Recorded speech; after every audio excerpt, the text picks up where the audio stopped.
மாவீரர்களே, எங்கள் மாவீரர்களே, விண்ணுயர நின்ற உங்கள் வீரத்தியாகங்கள் கல்லறையை அழித்துவிட்டால் கவிழ்ந்து விடுமென்று கணக்கு போட்டனரோ அன்றி காவலும் வைத்தனரோ?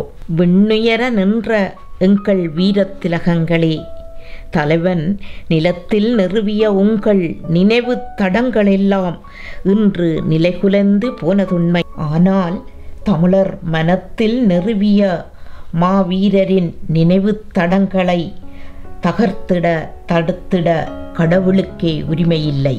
ஓரிடத்தில் மௌனமாய் உறங்கிய உங்களை உழுது மண்ணோடு கலந்திட வைத்து தமிழ் மண்ணை வீரம் விளையும் பூமியாய் பதப்படுத்தி கொண்டனரோ?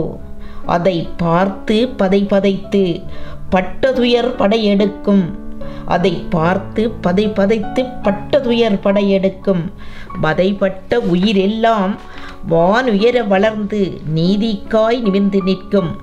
தமிழர் வாழ்வில் இருண்ட வானம் தனியே ஒரு நாள் எழுந்து ஒளிரும்.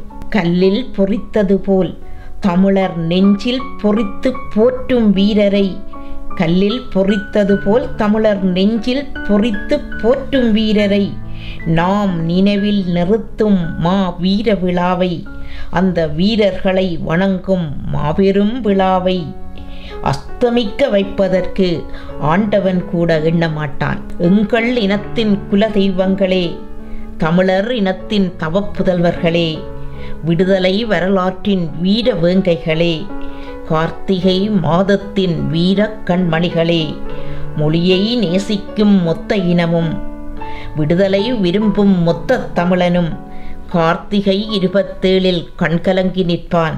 நிச்சயமாய் கார்த்திகை 27 கண்கலங்கி நிற்பான். கரங்கூப்பி உங்களை தலை வணங்கி நிற்பான். கரங்கூப்பி உங்களை தலை வணங்கி நிற்பான். கரங்கூப்பி உங்களை தலை வணங்கி நிற்பான்.